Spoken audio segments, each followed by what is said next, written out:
Atos capítulo 4, versículos 32 ao 37, capítulo 5, versículos 1 ao 16, que nos diz assim. A epígrafe diz o seguinte: a comunidade de bens entre os primeiros cristãos, Ananias e Safira. E era um o coração e a alma da multidão dos que criam. E ninguém dizia que coisa alguma do que possuía era sua própria, mas todas as coisas lhe eram comuns. E os apóstolos davam com grande poder testemunho da ressurreição do Senhor Jesus, e em todos eles havia abundante graça.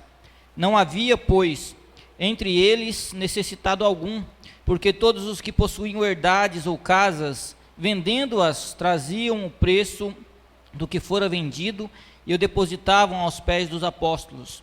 E repartia-se a cada um segundo a necessidade que cada um tinha. Então José, cognominado pelos apóstolos Barnabé, que traduzido é filho da consolação, levita, natural de Chipre, possuindo uma herdade, vendeu-a e trouxe o preço e o depositou aos pés dos apóstolos. Mas um certo varão chamado Ananias, com Safira, sua mulher, vendeu uma propriedade e reteve parte do preço, sabendo-o também sua mulher, e levando uma parte, a depositou aos pés dos apóstolos. Disse então Pedro: Ananias, por que encheu Satanás o teu coração? Para que mentisses ao Espírito Santo e retivestes parte do preço da herdade? Guardando-a não ficava para ti? E vendida não estava em teu poder? Por que formaste esse desígnio em teu coração? Não mentistes aos homens, mas a Deus. E Ananias, ouvindo estas palavras, caiu e expirou. E um grande temor veio sobre todos os que isto ouviram. E levantando-se os jovens, cobriram o morto, e transportando-o para fora, o sepultaram. E passando um espaço quase de 3 horas, entrou também sua mulher, não sabendo o que havia acontecido. E disse-lhe Pedro: dize-me, vendestes por quanto aquela herdade? E ela disse: sim, portanto.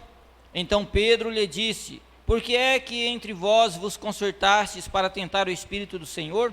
Eis aí à porta os pés dos que sepultaram o teu marido, e também te levarão a ti. E logo caiu aos seus pés e expirou. E entrando os jovens, acharam-na morta, e sepultaram junto do seu marido. E houve um grande temor, e toda a igreja, e em todos os que ouviram estas coisas. E muitos sinais e prodígios eram feitos entre o povo, pelas mãos dos apóstolos, e estavam todos unanimemente no alpendre de Salomão. Quanto aos outros, ninguém ousava juntar-se com eles, mas o povo tinha-os em grande estima. E a multidão dos que criam no Senhor, tanto homens como mulheres, que crescia cada vez mais, de sorte que transportavam os enfermos para as ruas e os punham em leitos, em camilhas, para que ao menos a sombra de Pedro, quando este passasse, cobrisse alguns deles.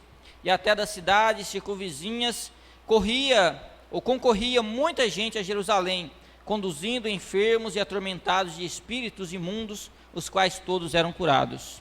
Amém. Pois bem, irmãos, nós acabamos de ler um texto um pouco longo, no entanto, é bastante conhecido também de toda a igreja, que relata os acontecimentos que ocorreram no princípio da fé cristã, quando o cristianismo foi de fato instituído após Jesus ascender ao céu, ou seja, após ele subir aos céus.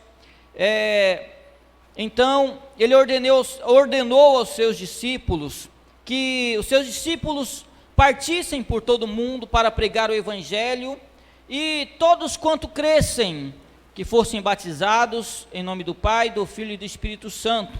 E ainda o Senhor disse que era para os seus apóstolos, para os seus discípulos, curarem os enfermos.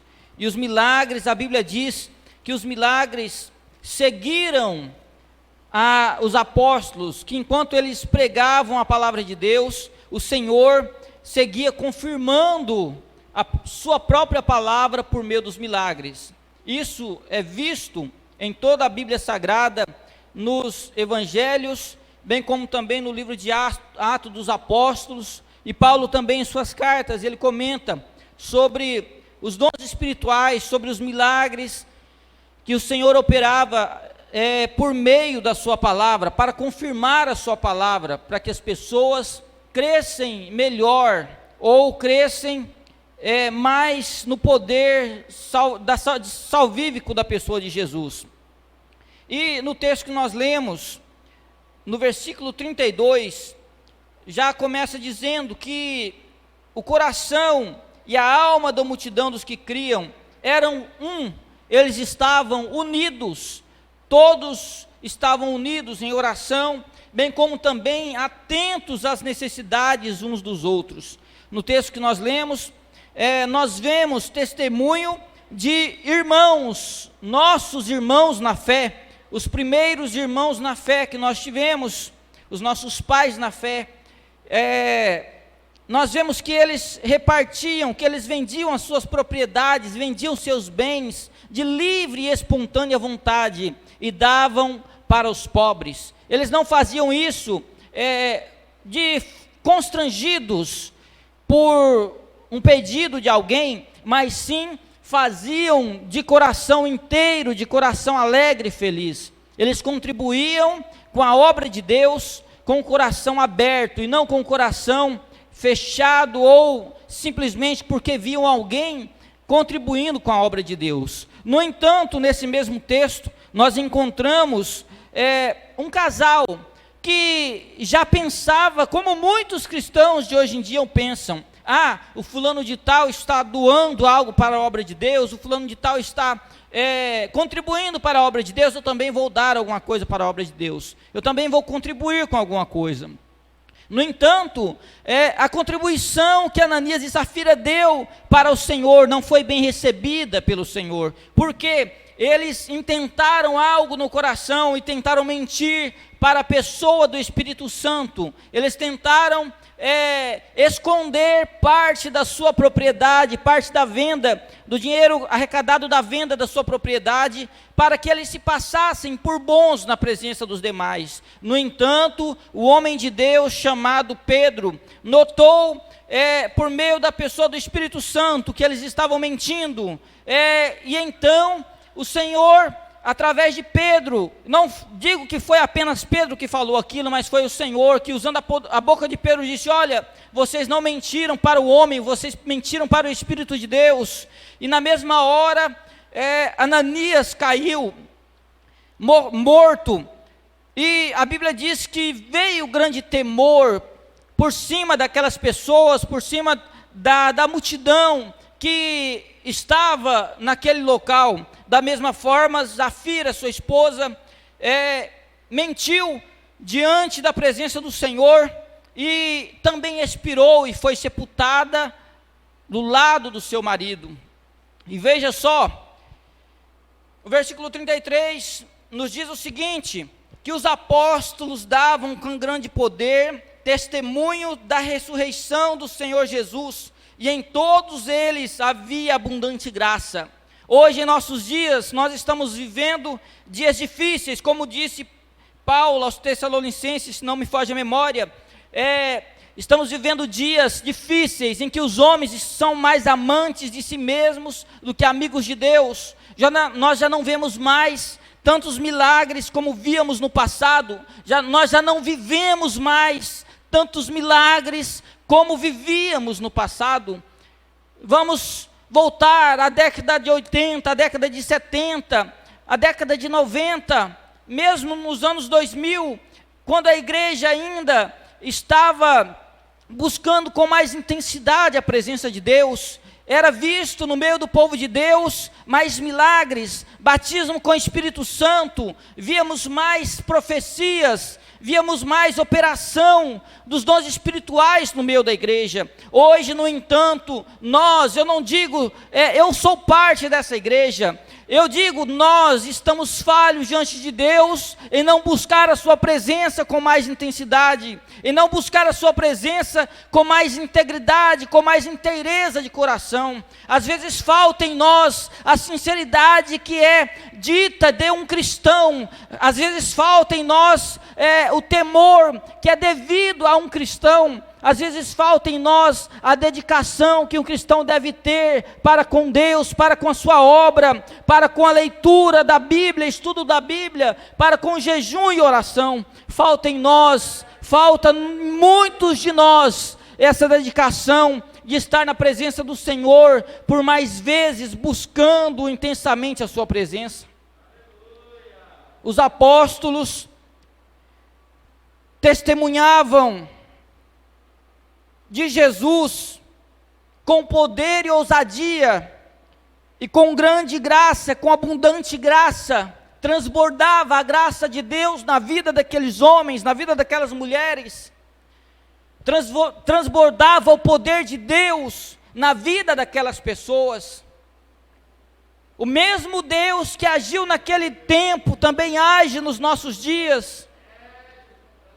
O mesmo Deus que operou milagres naqueles dias ainda age nos nossos dias, ainda opera milagres nos nossos dias. Deus está a apenas um passo de nós. Deus está a um joelho de nós.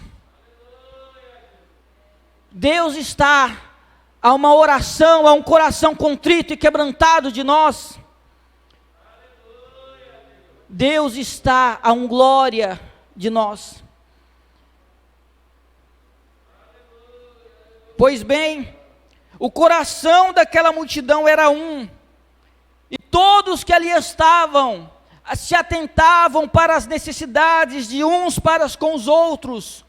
Veja só, a multidão estava unida, a multidão estava unanimemente unida.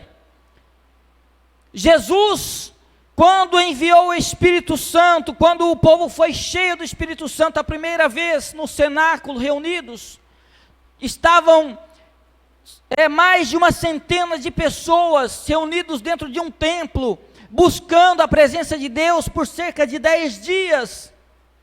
Estavam ali trancados, orando, jejuando, se consagrando, quando o poder de Deus desceu sobre aquela igreja. A glória de Deus desceu sobre aquela igreja. Da mesma forma, nós, quando nos unimos em oração, o poder de Deus desce sobre a igreja, desce sobre o seu povo.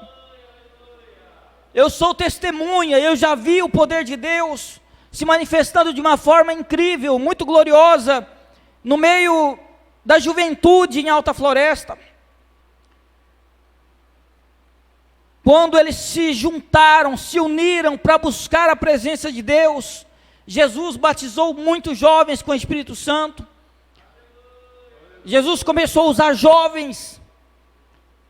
No entanto, havia unidade, havia uma união, e esse princípio da unidade, ele ainda deve ser aplicado em nós. É necessário haver empenho, não apenas do pastor, mas sim da igreja, de todos nós que somos a igreja, na busca pelo Senhor. Se Deus opera através de um homem, imagina quando essa unidade, esse povo se une em oração, para clamar a Deus por um só propósito.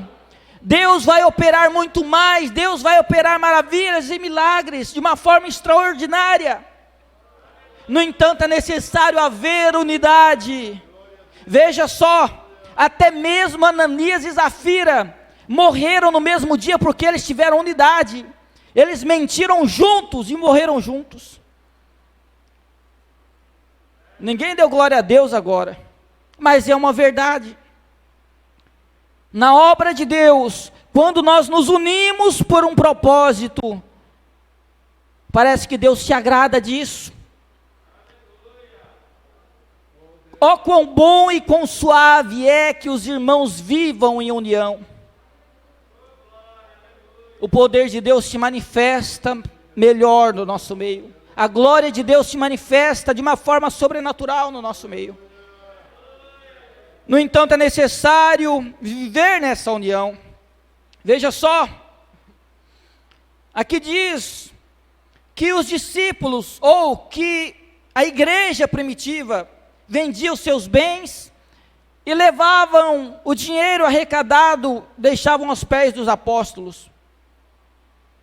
Ao fazer isso, os apóstolos atendiam aqueles irmãos que tinham mais necessidade. Havia uma união e a igreja, do princípio, estava olhando pelas necessidades de todos os seus irmãos, de todos os membros. Não deixava faltar o alimento, não deixava faltar talvez a vestimenta para nenhum dos irmãos. E Deus se agradava disso. Veja só, que essa união, ela foi benéfica para a igreja, enquanto ela durou. Deus operou maravilhas, Deus operou milagres, Deus operou de forma extraordinária no meio daquele povo. Fez coisas que nós hoje nem sonhamos em ver.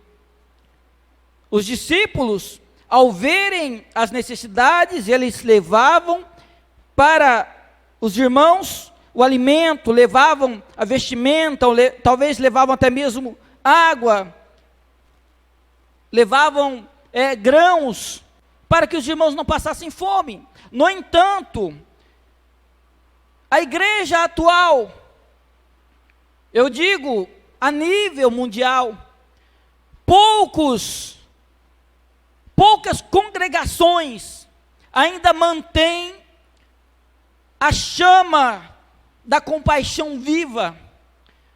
Poucos crentes ainda mantêm a chama da compaixão viva. Hoje nós vemos milhares e milhares de pregações para levantar o ego das pessoas, para dizer que os irmãos têm que ser ricos, têm que ser bem de vida, têm que crescer financeiramente, mas se esquecem de buscar a Deus para viver em santidade e pureza. Milhares e milhares de pregações que pregam apenas pela prosperidade, pela glória terrena, mas esquecem de levar a sério de que Jesus, ele não veio para dar bens materiais para a igreja, mas sim ele veio para trazer salvação ao que estava perdido. Jesus veio para reconciliar o homem, não foi para dar chave de carro, de casa para ninguém. Paulo disse: se esperarmos em Cristo somente nesta vida, somos os mais miseráveis de todos os homens. E infelizmente as pregações de hoje, e muitos pastores, ministros do Evangelho, infelizmente estão andando por esse caminho. Estão se esquecendo de pregar o Evangelho verdadeiro, para o homem ir para o céu, para simplesmente dizer que a igreja tem que ser rica, que a igreja tem que prosperar, para a igreja tem que crescer financeiramente, tem que ter carro, casa boa e tudo mais. Não é bem assim. Jesus não veio para isso. Jesus não veio para isso, ele veio para trazer salvação ao homem.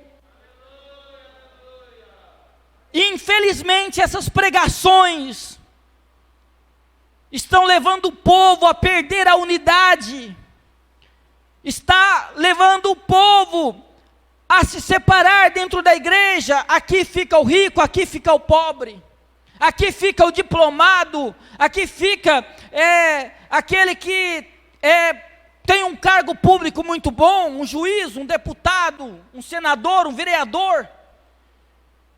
Infelizmente hoje está dividido em muitos lugares.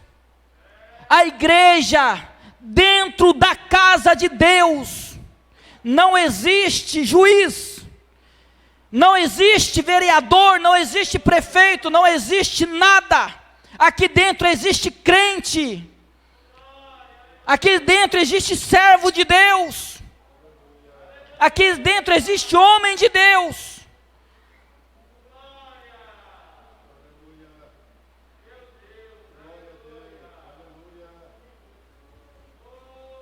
É triste olhar para muitos púlpitos, é triste olhar para muitos homens e ver que ainda fazem essa separação,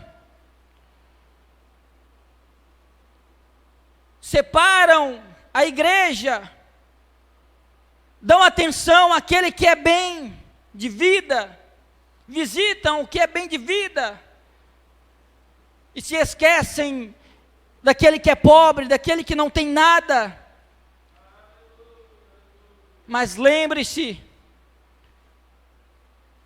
que aquele homem que está sentado lá no fundo, aquele homem que não tem nada, talvez está cheio do Espírito Santo de Deus, enquanto aquele que está sendo bajulado, sendo glorificado pelos seus títulos terrenos,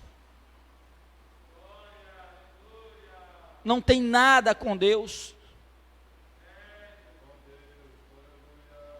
Talvez estamos dando atenção às pessoas erradas. Os homens de Deus estão ficando esquecidos. Os homens que se dedicaram a Deus estão ficando esquecidos, estão sendo desprezados. Os pastores que um dia andaram de bicicleta, a pé para evangelizar, muitos deles estão desprezados, à míngua, morrendo, sem ninguém, sem uma visita, sem uma oportunidade, sem uma lembrança. Enquanto aqueles que estão pregando prosperidade, glória terrena, estão só crescendo.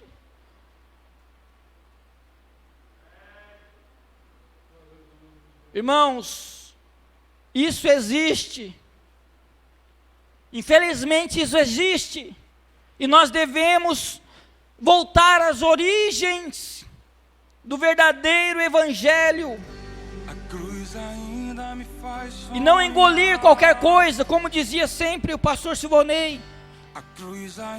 O evangelho nós devemos ouvir e mastigá-lo como mastigamos peixe.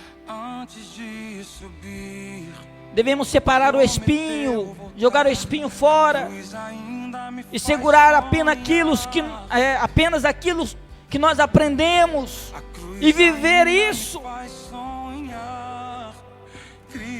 Porque o Senhor está às portas, em breve Ele vem, e nós devemos estar preparados. Deus abençoe a todos, estejam em oração por nós. Que abriu meu coração, vou deixá-la chegando em Sião. E se cansado estou, eu me lembro.